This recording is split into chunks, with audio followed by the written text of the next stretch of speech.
تشریف لائی۔ بہت عظیم اور مقدس مہینہ ہے۔ امام اہل سنت کہتے ہیں نا کہ وہ جو نہ تھے تو کچھ نہ تھا، وہ جو نہ ہو تو کچھ نہ ہو، جان ہے وہ جہان کی، جان ہے تو جہان ہے۔ اب یہ مقدس مہینہ ہے، ویسے بھی میں ہر جمعہ کو 2-4 منٹ اس پر گفتگو کرتا ہی ہوں، اور بالخصوص اس مہینے میں کہ حضور صلی اللہ علیہ وسلم کی یوم میلاد آنے والی ہے، تو کم سے کم کثرت کے ساتھ جس سے جتنا ہو سکے، کیونکہ یوم میلاد پہ حضور صلی اللہ علیہ وسلم کو گفٹ کیا دیں گے آپ؟ ابھی یوم میلاد آئے گا تو صرف ویسے ہی یا کچھ گفٹ تیاری کر لیں کہ گفٹ دیا جائے۔ جیسے ابھی کل ٹیچر ڈے تھا نا، تو بہت سارے جو اسٹوڈنٹ جو ہے وہ اپنے ٹیچروں کو گفٹ کر رہے تھے۔ فادر ڈے ہوتا ہے تو فادر کو گفٹ کرتے ہیں۔ سوال یہ ہے کہ حضور صلی اللہ علیہ وسلم کو کیا گفٹ دیا جائے؟ اچھا، اب گفٹ تو کچھ ایسا سامان تو دے نہیں سکتے کیونکہ وہ مالک کائنات ہیں، اب ان کے شایان شان تو مطلب بھائی کیا دیا جائے؟ تو حضور صلی اللہ علیہ وسلم سے پوچھا جائے، سرکار ہم امت کی طرف سے آپ کے لیے تحفہ کیا ہے؟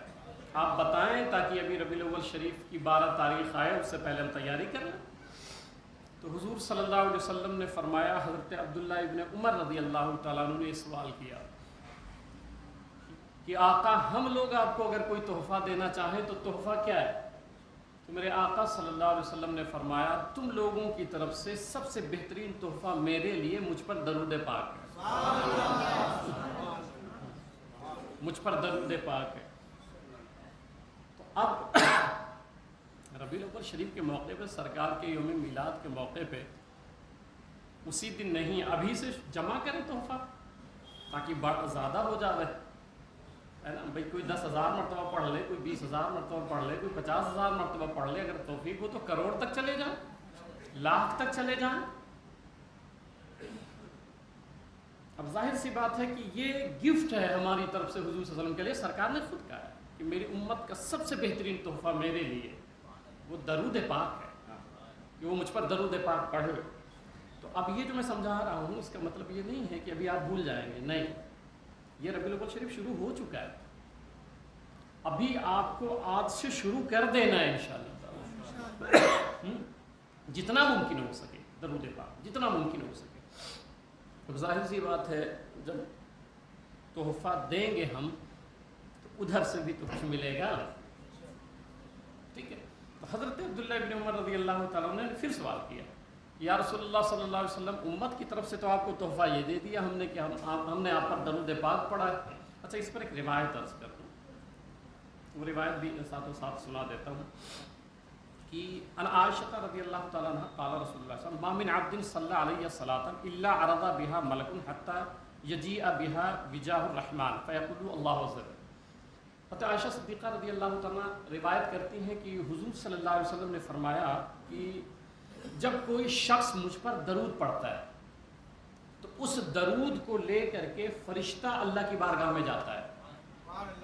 آپ ایک مرتبہ اگر درود پاک پڑھتے ہیں، میں بار بار یہ سمجھاتا ہوں، کاش یہ بات سمجھ آ جائے آپ کو کہ ایک مرتبہ اگر آپ درود پڑھیں تو ایک فرشتہ جو قبر شریف پہ کھڑا ہوا ہے سرکار کے، تو وہ تو آپ کا نام اور آپ کے والد کا نام حدیث شریف میں ہے، کس کو پیش کرتا ہے؟ حضور صلی اللہ علیہ وسلم، کہ سرکار فلاں ابن فلاں نے، آپ کا نام اور آپ کے والد کا نام۔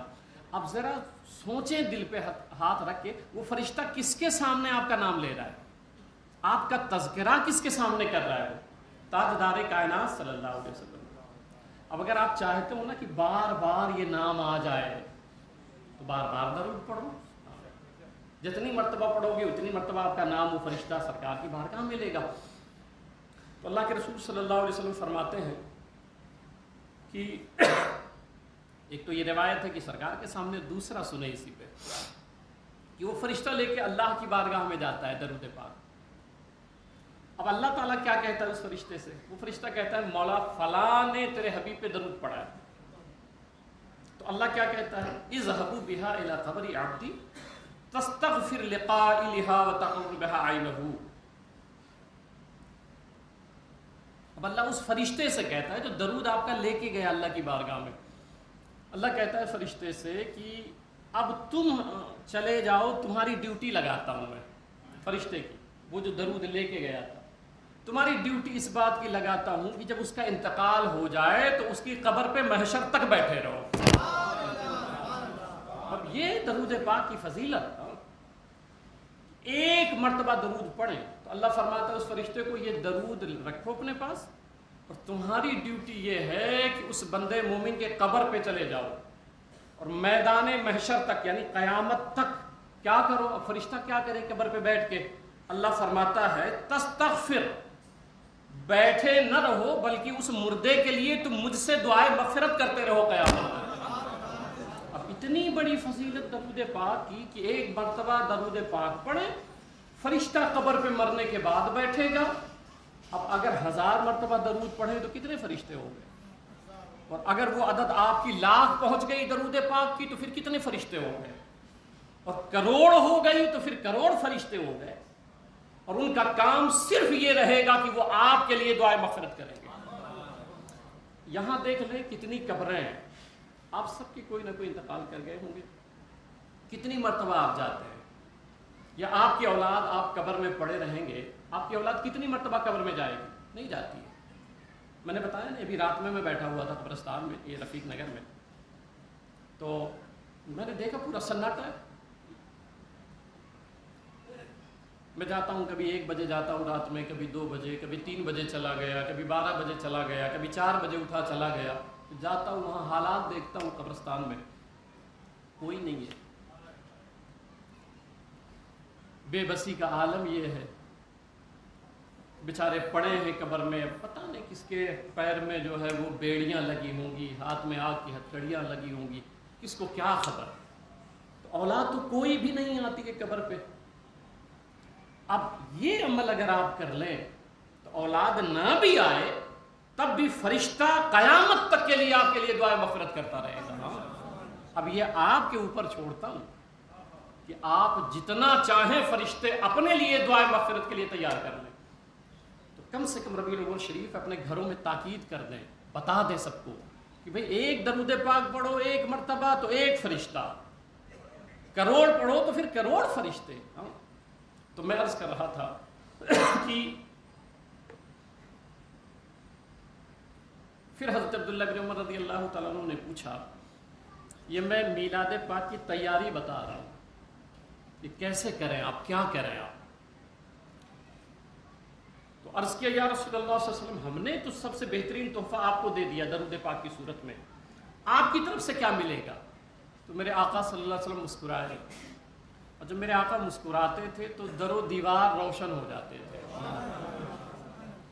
میں نے ایک مرتبہ آپ کو بتایا تھا کہ جو صحابہ ہیں نا, ادب میں وہ سر جھکائے رہتے تھے, سر جھکائے رہتے تھے. اب جیسے میں یوں ہوں تو مجھے کیا پتا کون مسکرا رہا ہے, آپ سب نیچے کر لیں, کون مسکرا رہا ہے آپ کو کیا پتا چلے گا. سوال یہ ہے, جب ادباً نظریں نہیں ملا پاتے تھے صحابہ, تو یہ کیسے ان کو پتا چلتا تھا کہ یہ مسکرا رہا ہے؟ بھئی جب نظر ہی نہیں ملا پا رہے ہیں, دیکھ ہی نہیں رہے ہیں ادب کی بنیاد پہ, تو کیسے پتا چلے گا کہ سرکار مسکرا رہے ہیں؟ تو میرے آقا جب مسکراتے تھے تو روشنی پھوٹتی تھی.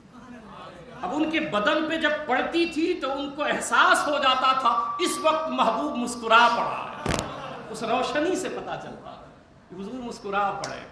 تو میرے آقا مسکرائے, اور سرکار علیہ السلام نے مسکرا کے فرمایا کہ ہاں تحفے کا بدلہ تحفہ ہے, اور پھر آپ اپنی حیثیت کے مطابق تحفہ دیں گے, وہ تو رحمت للعالمین ہے, وہ تو مالک کل کائنات ہیں. ہم نے درود پڑھا تو ادھر سے سرکار فرماتے ہیں کہ میری طرف سے گفٹ یہ ہوگا, تحفہ یہ ہوگا کہ محشر میں درود پڑھنے والے کی میں شفاعت کروں گا. یہ تحفہ ہے, یہ گفٹ ہے. اس لیے آپ تمام حضرات بالخصوص ربیع الاول شریف میں کثرت کے ساتھ یاد رکھیں، پھر یہ بتانا نہ پڑے، کیونکہ پھر اگلا جمعہ آئے گا، اس کے بعد پھر ربیع الاول شریف نکل جائے گا، ٹھیک ہے؟ تو یہ چونکہ جمعہ ہے اس لیے میں نے سمجھا دیا. آپ سب لوگ جتنے لوگ مجھے سن رہے ہو، آج سے کثرت کے ساتھ گاڑی چلا رہے ہو درود پاک پڑھتے ہو، گھر پہ بیٹھے ہو درود پاک پڑھتے ہو، بس میں چل رہے ہو درود پاک پڑھ رہے ہو. کوئی پوچھے بھئی کیا ہے، کون ہے؟ میرے سرکار کا میلاد آنے والا ہے، درود پاک پڑھ رہا ہوں. حضور صلی اللہ علیہ وسلم کا میلاد آ رہا ہے، درود پاک پڑھ رہا ہوں. ٹھیک، تو کثرت کے ساتھ انشاءاللہ تعالی آج سے سب کو، ٹھیک ہے، درود پاک پڑھنی ہے انشاءاللہ تعالی. ایک مرتبہ توجہ کے ساتھ پڑھ لیں، پھر بات شروع کی جائے.